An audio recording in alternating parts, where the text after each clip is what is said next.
सबको जय मसीह की, परमेश्वर के नाम की महिमा हो। आज हम पढ़ेंगे भजन संहिता उसका 33वां अध्याय, स्तुति का एक गीत।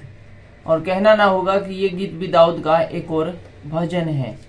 तो आइए पढ़ें भजन संहिता अध्याय 33, स्तुति का गीत। हे धर्मियों, यहोवा के कारण जय जयकार करो। यहाँ पर जय जयकार कब करते हैं? जब हम खुश होते हैं और जब हमारे अंदर जोश होती है, ताकत होती है। तो यहाँ पर दाऊद हमें बताता है कि हमें जय जयकार करनी चाहिए, क्योंकि यहोवा है, उसके कारण हमें जय जयकार करनी चाहिए। एक कारण है जय जयकार करने का, और वो है यहोवा परमेश्वर।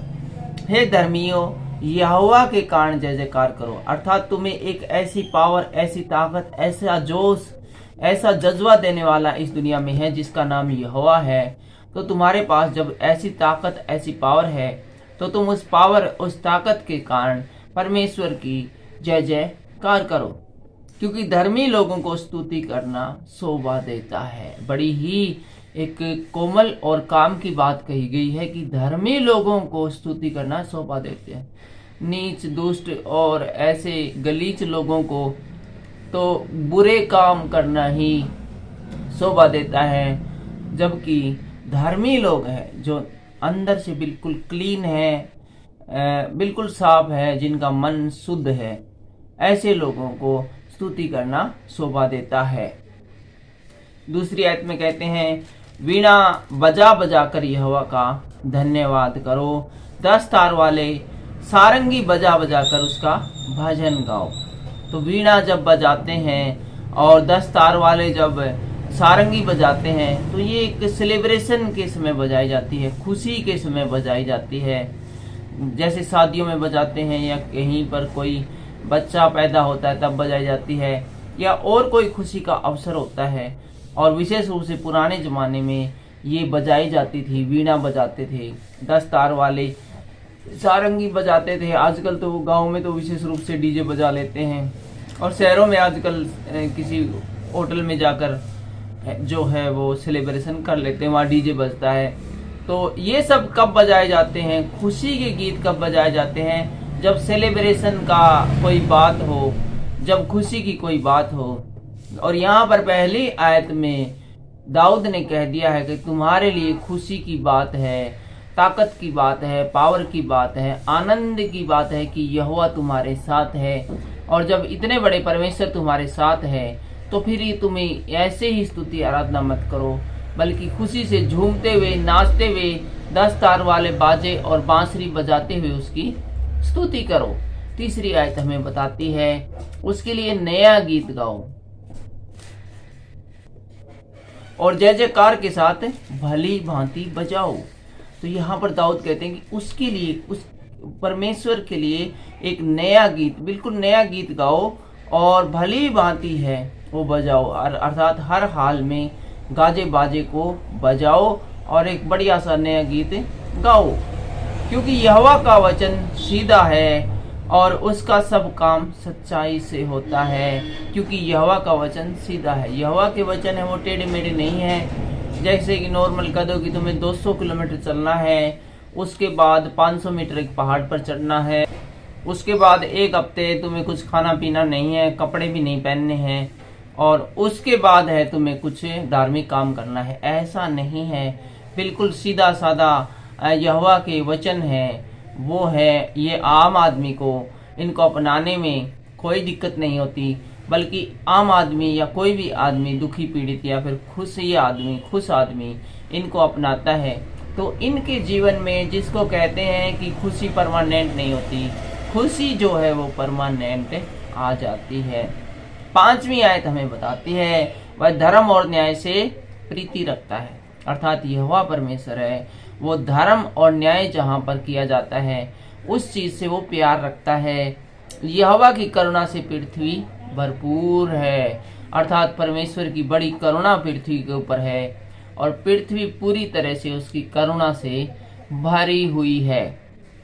आकाश मंडल यहोवा के वचन से और उसके सारे गण उसके मुंह की श्वास से भरे हुए हैं। जो पूरा आकाश मंडल है वो यहोवा के वचन से और उसके तारागण उसके मुंह की श्वास से बने हुए हैं। वह समुद्र का जल ढेर के समान इकट्ठा करता है। कितना बड़ा समुद्र होता है और उसका जल है वो ढेर के समान इकट्ठे करते हैं। जैसे कि एक बोरी चीनी हो और कोई उसमें से कुछ प्याली वगैरह या प्रांत लेकर उसमें से उसको इकट्ठा करे बिखरी हुई को, और बिल्कुल ऐसे ही परमेश्वर इतने बड़े समुद्र के जल को वो इकट्ठा कर लेता है, उसका ढेर बना लेता है। जबकि सबको पता है कि जल का ढेर नहीं बनाया जा सकता, बल्कि जब तक कि चारों ओर जो है एक दीवार खींच लेते हैं उसके बाद उसके अंदर तो डाला जा सकता है, लेकिन उसको ऐसे हाथों से फेंट फेंट के ढेर नहीं बनाया जा सकता। सिर्फ अनाज को और मोटी चीजों को ही बनाया जा सकता है। लेकिन परमेश्वर इतना शक्तिशाली है कि समुद्र है उसके जल को भी ढेर बनाने में सक्षम है।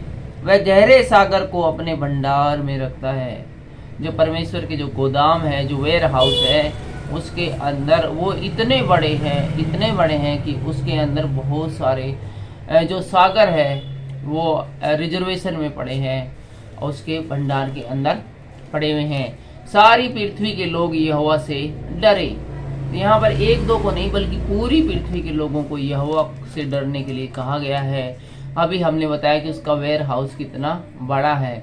जगत के सब निवासी उसका भय माने, क्योंकि जब उसने कहा तब हो गया। जब परमेश्वर ने कहा तब हो गया। परमेश्वर ने कहा जल मन, पृथ्वी बन, आकाश बन, और जो कुछ भी बना इस दुनिया के अंदर वो हम देखते हैं उत्पत्ति के पहले अध्याय से। उसके कहने मात्र से ही सब कुछ हो जाता है।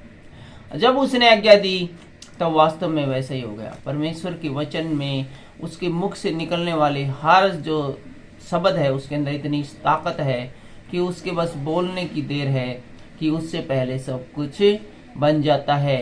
10वीं आयत हमें बताती है यहोवा जाति जाति की युक्ति को व्यर्थ कर देता है। यहोवा परमेश्वर है जो उसके खिलाफ जो योजनाएं बनाते हैं उन सब योजनाओं को एक सेकंड में धराशायी कर देता है। वह देश देश के लोगों की कल्पनाओं को निष्फल कर देता है, और यदि पूरे पूरे देश भी उसके खिलाफ योजनाएं बनाएं तो उनको भी यहोवा परमेश्वर निष्फल कर देता है। यहोवा की युक्ति स्थिर रहेगी, उसके मन की कल्पनाएं पीढ़ी से पीढ़ी तक बनी रहेगी। क्या ही धन्य है वह जाति जिसका परमेश्वर यहोवा है। तो यहाँ पर उन लोगों को धन्य कहा गया है जिनका परमेश्वर यहोवा है, और वह समाज जिसे उसने अपना निज भाग होने के लिए चुन लिया है, और वो पूरा समाज जिसने परमेश्वर ने चुन लिया है कि ये मेरे बेटे बेटियां बनकर रहेंगे। और 13वीं आयत हमें बताती है यहोवा स्वर्ग से सृष्टि करता है, यहोवा स्वर्ग से दृष्टि करता है, वह सब मनुष्य को निहारता है। जिस प्रकार से बाजारों में हम देखते हैं कितने सारे सीसीटीवी कैमरे लगे होते हैं और दुकान के आगे जाने वालों को कैप्चर करते रहते हैं प्रतिपल, उसी प्रकार से परमेश्वर भी हर पल है वो पृथ्वी पर सब लोगों के ऊपर नजर रखता है और उन्हें निहारता रहता है। वह अपने निवास के स्थान से पृथ्वी के सब रहने वालों को देखता है, और जहाँ परमेश्वर रहता है वहां से सब पृथ्वी वालों को देखता रहता है। वही जो उन सबों के हृदय को गढ़ता और उनके सब कामों का विचार करता है। कोई ऐसा राजा नहीं जो सेना की बहुतायत के कारण बच सके। एक भी ऐसा राजा नहीं है जो कि इस कारण से बच सके कि उसके पास लाखों करोड़ों सेनाएं हैं, या फिर वो बोले कि मेरे पास तो 100 एटम बम है। ऐसा कुछ भी नहीं है। वीर अपनी बड़ी शक्ति के कारण छूट नहीं सकता। कोई बड़ा वीर है, कोई पहलवान है जो कोई ताकतवर है, वो इस कारण से छूट नहीं सकता कि वो बड़ा शक्तिशाली है। बच निकलने के लिए घोड़ा व्यर्थ है। कोई सोचे कि मैं घोड़े पर चढ़कर 1000 की स्पीड में भाग जाऊंगा और बच जाऊंगा, ऐसा संभव नहीं है। कोई बुल्ट मोटरसाइकिल ले या फिर ओडी गाड़ी लेकर सोचे मैं इसमें बैठकर तेज स्पीड से निकल जाऊंगा और मौत मुझे मार नहीं सकती, तो ये ऐसी कल्पना करना भी व्यर्थ है। घोड़े के बारे में हमने पढ़ा, तो यहाँ आगे लिखा इसके बारे में, वह अपने बड़े बल के द्वारा किसी को बचा नहीं सकता। घोड़े के अंदर अपना बड़ा बल तो है लेकिन वो बचा नहीं सकता। ऑडी गाड़ी बड़ी पावरफुल तो है, लेकिन जब विपत्ति का समय आता है तो वो गाड़ी उसको इंसान को बचा नहीं सकती है। सिर्फ यहोवा परमेश्वर ही इंसान को जब वो मुसीबत में हो, तकलीफ में हो, तो उसको बचाने में सामर्थ्य है। देखो यहोवा की दृष्टि उसके डरवियों पर और उन पर जो उसकी करुणा की आशा रखते हैं बनी रहती है। और यहोवा उन लोगों को निरंतर निहारता रहता है, देखता रहता है ऊपर से, जो कि उससे डरते हैं और उसके वचन पर चलने की कोशिश करते हैं और आशा रखते हैं कि यहोवा परमेश्वर सही समय पर उनकी सहायता करेगा, कि वह उनके प्राण को मृत्यु से बचाए और अकाल के समय उनको जीवित रखे। यहोवा परमेश्वर है, वो प्राण को मृत्यु से बचाता है और अकाल जब पड़ता है तो उस समय उन लोगों को संभालता है जिनके पास खाने के लिए कुछ भी नहीं होता। हम यहोवा का आसरा देखते आए हैं, वह हमारा सहायक और हमारी ढाल है। और 21वीं और 22वीं आयत में हम देखते हैं, हमारा हृदय उसके कारण आनंदित होगा क्योंकि हमने उसके पवित्र नाम पर भरोसा किया है। हे यहोवा, जैसी तुझ पर हमारी आशा है वैसी ही तेरी करुणा पर हम पर हो। तो यहाँ पर लेखक अंत में बताते हैं कि जैसी हम तुझसे आशा रखते हैं, जो उम्मीदें रखते हैं तुझसे, वैसी ही तेरी करुणा भी हम पर हो, ताकि हमारा आनंद है वो पूरा हो। आज के इस पर्टिकुलर वीडियो में इतना ही। अगले वीडियो में हम देखेंगे भजन संहिता 34 और इसमें हम देखेंगे परमेश्वर की भलाई के लिए स्तुति गान। फिलहाल के लिए इतना ही। आज के वचनों के द्वारा परमेश्वर आपको आशीष दे, बरकत दे। सबको जय मसीह की एंड जय हिंद।